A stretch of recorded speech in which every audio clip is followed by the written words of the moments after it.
আসসালামু আলাইকুম। হ্যালো বন্ধুরা, কেমন আছেন সবাই? চলে আসলাম আরেকটি নতুন টিউটোরিয়াল নিয়ে। তো চলুন আজকে আপনাদেরকে দেখাবো ফটোশপে কিভাবে আই কালার করতে হয়। কথা না বাড়িয়ে শুরু করি। তো আপনারা দেখতেই পাচ্ছেন আমি এখানে একটি ফটো এনে রেখেছি। তো জাস্ট এইখানে আপনারা দেখতে পাচ্ছেন লেয়ার, আমাদের যে লেয়ার প্যালেটে দেখেন এখানে একটা লক করা আছে। জাস্ট লককে একটু ক্লিক করলাম এবং লকটি খোলার পরে আমি এখান থেকে ব্রাশ টুল সিলেক্ট করে নিলাম।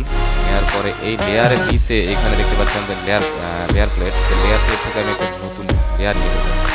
তো এখানে আমরা দেখতে পাচ্ছেন লেয়ার প্লেটের যে কালার, এখান থেকে আমি একটা যে কোনো কালার দিয়ে দিই। তো আপনারা আপনার পছন্দ মতো কালার দিয়ে দেবেন।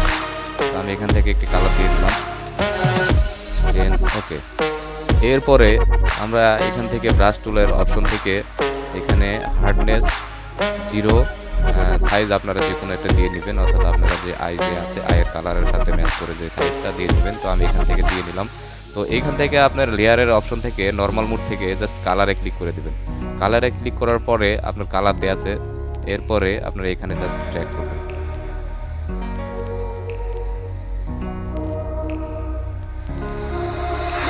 তো বন্ধুরা দেখতে পাচ্ছেন সুন্দর মতো কালার হয়ে গেছে। তো এখান থেকে আপনি জাস্ট হিউ স্যাচুরেশনে গিয়ে এখান থেকে এর নিচে একটি আইকন দেখতে পাচ্ছেন, এই আইকনে ক্লিক করার পরে আপনারা এখান থেকে কালারে কনভার্ট করতে পারবেন আপনি।